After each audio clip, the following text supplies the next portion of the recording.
Hello and welcome back to the channel. Today we're talking about Legends of Runeterra, Riot's new online card game, set in the same world as the 10-year-old lore-filled universe of League of Legends. I wanted to put together this quick primer of the game for the channel to let you know why this game is special if you're into card games and how you should really check it out. I was fully expecting a short dabble in a League of Legends skinned Hearthstone, with less cards and probably less mechanics. I'm very happy to say that this game is not that, and in fact it's far from it, with a wide variety of clever mechanics for a deep depth of gameplay and some very clever systems to help you unlock cards. This is a heavily thought out, polished game. They clearly didn't want to have another artifact on their hands, and I think they've done a great job. Runeterra takes characters from League of Legends and adds many unseen characters from their backstories too. So if you're into the lore, it's really nice to just see them and read about them and look at the art. Then you have the regions from that same universe to categorize units and spells to build your decks to battle other players. These decks are made up from 40 cards,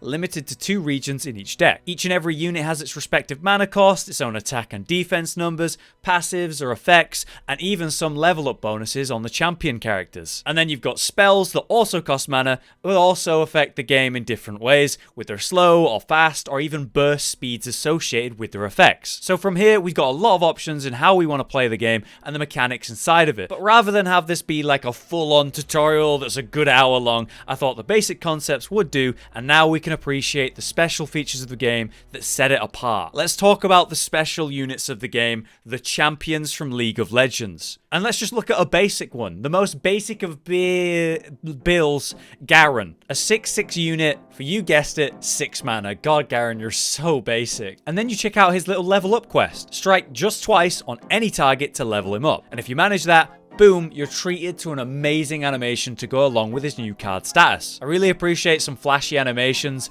and they did not skimp out in Runeterra. Anyway, Garen's now a 7/7 instead, and when the round starts, you get to take another attack round. So 2 in 1 go, or steal the attack when you're meant to be on defense, which affects the game massively, and suddenly Garen isn't so basic anymore. Let me just quickly splurge and show you a couple more. Check out Teemo, that sneaky little devil. He doubles the amount of shrooms the enemy has in their deck, causing them to take damage each time they draw one, which gets outrageous with the right plays.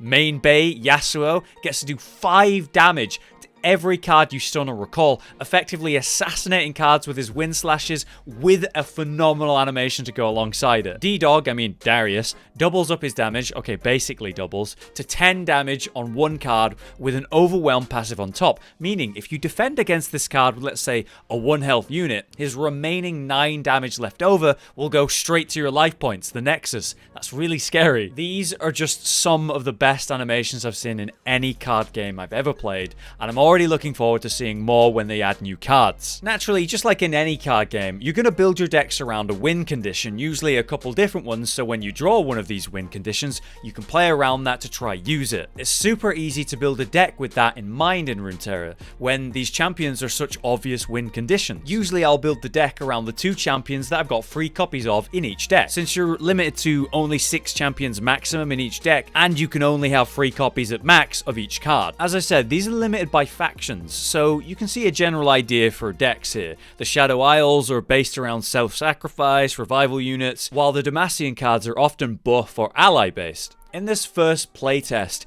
each faction seemed to have about 2 core concepts to build cards and decks around, so a meta was formed pretty quickly around each faction. Notably though, some factions were much stronger than others, which will definitely need addressing. The spells, as I mentioned earlier, come in 3 versions: slow, fast, and burst. Every time someone casts a spell, you go into a sort of quick time state. If I play a slow spell, it's usually very powerful and kind of costly on mana, and it takes up my entire turn, while a fast spell can be cast in a more reactionary or comboed way. And finally, the burst spells can be used however, whenever, at any time, which are very useful to counter an enemy's play. This is kind of comparable to Magic the Gathering in play, since you've got the cards that you're taking turns to play, the battling cards on the board, and then the spell phase on each round too, all with different effects based on if you're on an attack round or in a defending round. And let me tell you, I made a lot of mistakes thinking one effect would take place when I was on a defense round when I actually needed to be an attack round, or vice versa. Let's jump away from gameplay for a second to talk about card crafting, which is kind of the elephant in the room when it comes to card games. There are insane predatory systems in other card games that will lead players to spending massive amounts of currency just to stay relevant in the ever-changing and updating meta. In Runeterra, I'm happy to say that you're specifically able to craft cards with the wild card system. So, if you open a card pack, you'll have your normal RNG of whatever cards you happen to open and the quality of them. But in these same card packs, you'll also get wild cards. The wild cards are a universal card that come in different qualities. Let's say you open a pack and you happen to get an epic wild card there. Now you can consume that epic quality wild card to craft any epic quality card in the game. And the same can be said of champion cards. So unlike Hearthstone, where you're opening packs and just hoping you get a legendary, great, right? You got a legendary, but it's the wrong one, too bad. You're able to always get the one you want if you ever get a legendary or champion wildcard. On top of the potential of getting the card in the card pack itself. It feels a lot simpler than, say, counting dust and disenchanting your cards, and much less time required as well. Outside of that, we have quests that give you XP towards a reward pass system. Each time you level up and hit the next milestone in this system, you'll unlock more cards. And the best part about this is that you're able to target a faction with this pass. So, if you want Noxian cards for your Noxian deck,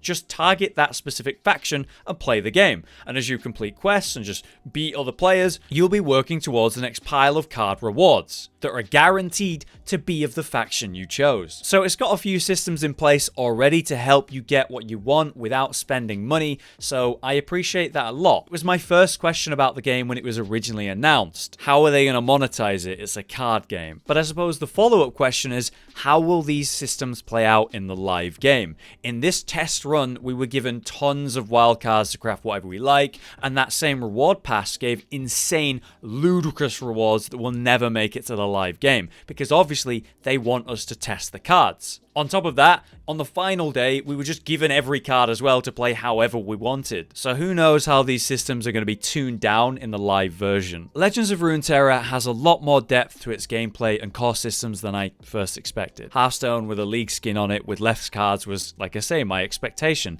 Instead, we got something much more thought out and fairer with its monetization. In this 5-day testing, I found a few cards were a bit too strong and a few factions were much weaker than others. That meta was forming steadily as each day progressed. So my current opinion of the game is that it has so much promise and really good foundations to build on. I'm really surprised at how good it is. However, it definitely needs more cards, and it definitely needs some proper balancing. I suppose that's what this test was all about. I think the question will not be how good of a game it is, because I already think it's in a really good place to build on. It's already a good game, but how well will they update and maintain this game compared to other card games? I suppose we could look to League of Legends and how you feel about their management and updating of that game. I'd say they're very experienced, so I'm pretty hopeful at the least. For now though, I've been Hollow, and this has been my quick introduction to Runeterra. I'm hoping to have some different gameplay videos with some different fun decks that I played with